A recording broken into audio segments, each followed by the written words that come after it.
The SLR Magic Variable Neutral Density Filter is something I use almost every time I shoot. I love shooting wide open where lenses exhibit their particular and unique character. This filter from SLR Magic is undoubtedly my favorite variable neutral density filter. If you haven't heard of SLR Magic, they are a passionate team located in China. They mostly make lenses and filters. I encourage you to check out their products as they make some really interesting stuff. They seem to be excellent at whatever they decide to dedicate their time to. Somehow, this small team has managed to make a variable neutral density filter with little to no image quality degradation. I have the newest Mark II version. Sharpness is not noticeably affected by this filter, and the color shift is extremely minimal. It shifts slightly warm throughout the range. If I had to choose a preference of color shift, it would be this, instead of what other filters have. I actually find it pleasing in some situations and don't mind it too much. It's also so minimal that I can remove it if I want to. Mechanically, it is outstanding with hard stops on either end of the range. It moves smoothly and precisely. It also features larger front threads than rear threads to help prevent vignetting. There are only two downsides to this magic filter. The first is range. It only features 1.3 to 6 stops of light reduction. 6 stops just isn't enough if you like shooting wide open with a fast lens during exteriors. It can be in many situations, but it's noticeably less range than what competitors offer. The second downside is that the markings on the side of the filter are numbers. It's better than how most companies just put lines, dots, or arrows, and at least it gives you a point of reference. Still, this doesn't really tell you how much ND you are using since the darkening isn't linear, unless you know because you are at minimum or maximum. A filter this good has a place on big production sets where they like to keep records of what ND you are using. So why can't SLR Magic just make a filter with more range like everybody else? Well, the main reason is that they want to be better than everybody else. They care about the image quality of their product and believe in it being as perfect as possible. They feel that any additional range added to the variable ND would compromise the quality on higher densities, as it does with every other filter on the market. Additional range causes more color shift, sharpness loss, and vignetting. That is why they focused on perfecting the range that they did, and believe me, it shows. You're probably thinking that of the two issues I mentioned, range is much more concerning than markings. That's how I feel too, and we are definitely in luck. SLR Magic have a solution. A simple 4-stop IR-ND that is designed to go with their current and past variable ND filters. SLR Magic were graciously willing to send me this new Image Enhancer Neutral Density filter. It is supposed to eliminate all color shift, not affect the sharpness, and turn it into a 5.3 to 10 stop variable ND filter. I can't see myself needing more than 10 stops, and it should be great for people shooting with cameras that have an absurdly high native ISO.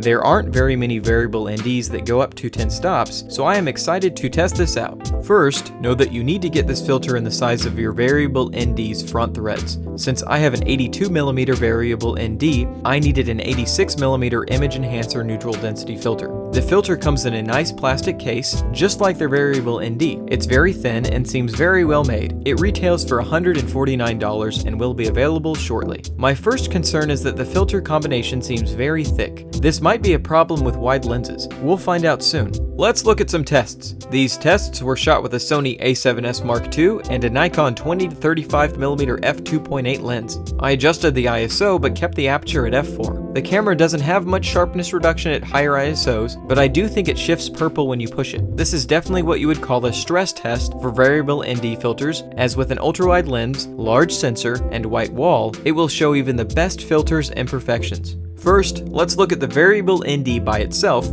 without the 4-stop IEND. Starting off, at minimum density, notice the slight increase in vignetting. It appears to be marginally more distinct in the top right and lower left corners. With a full-frame sensor and 20mm focal length, this is really not that bad. Lenses wider than this that cover full frame usually don't have filter threads. You can notice a very slight warm shift. It's very minimal and easily correctable. Looking at maximum density, we start to see this filter struggle. In real-world use, I think this would be okay. You can clearly see hard vignetting mostly in the top left and lower right frame, with the dark streak connecting those two corners. This is what happens when you combine two polarizers to create a variable ND filter, and most suffer worse from it. It also doesn't look like the color in the image has shifted much further, if at all. Looking at just the 4-stop fixed ND, I see that there is no increase in vignetting. It also has very little color shift. It leans slightly warm with maybe a hint of purple. It's a little less than the variable ND in its overall shift, but very easy to correct, and I think it's marvelously low. That purple shift could come from the camera. However, the filter's coatings actually are purple when you look at it in the light. I'm not sure, and I'd consider it negligible. As a fixed ND, this filter is already looking promising.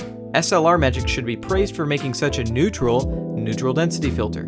Now let's combine the filters and see what happens. At minimum density on the variable ND with the fixed 4-stop ND, we see a huge increase in vignetting. This is mechanical vignetting, as the filters combined stick out so far that the 20mm focal length and large full-frame sensor are starting to see them. I think it's still usable in some situations, but not ideal. I went ahead and zoomed in on the lens to see when it cleared. You can see me going from 20mm to 35mm. It cleared up very quickly at about 24mm. I consider this to be very good, as that's the widest common focal length. Looking at the color shift, at minimum strength there is still a slight warm shift when we compare it to the shot without filters.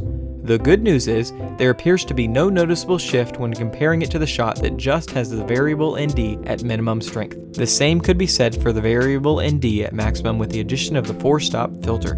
Other than the issues coming from the camera being strained from that much darkening, it doesn't seem to have much color shift at all.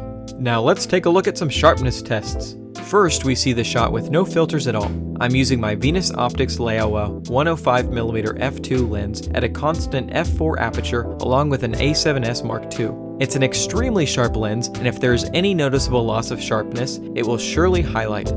When we look at the shot with the variable ND at minimum, I am reminded as to why I love this filter. There's no noticeable loss of detail at all. The same can be said when it's set to maximum. And again, when looking at the same shot with the fixed 4-stop IEND, there is no loss in sharpness. These filters just can't be stopped, as when we combine them, the results are the same. No noticeable loss of sharpness whatsoever.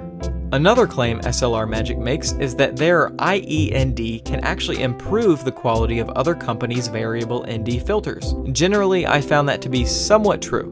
Here are some real-world comparisons with a competitor's filter. If you don't have to use the filters at their higher densities, where they introduce more color shift and reduce sharpness, then this is definitely the case. However, I can't say that I noticed the filter changing the colors that drastically. One thing that is clear is that the shots that have the IEND just have more contrast and saturation and look less washed out. This is because the IEND is removing infrared pollution that many variable NDs struggle with. And since the IEND doesn't reduce sharpness, it's having nothing but a positive impact on the image. I already put the filter combo to good use on a recent shoot. It was a bright sunny day outside around noon, but I wanted to shoot wide open at f2 to get some good subject separation, and at my camera's native ISO of 800.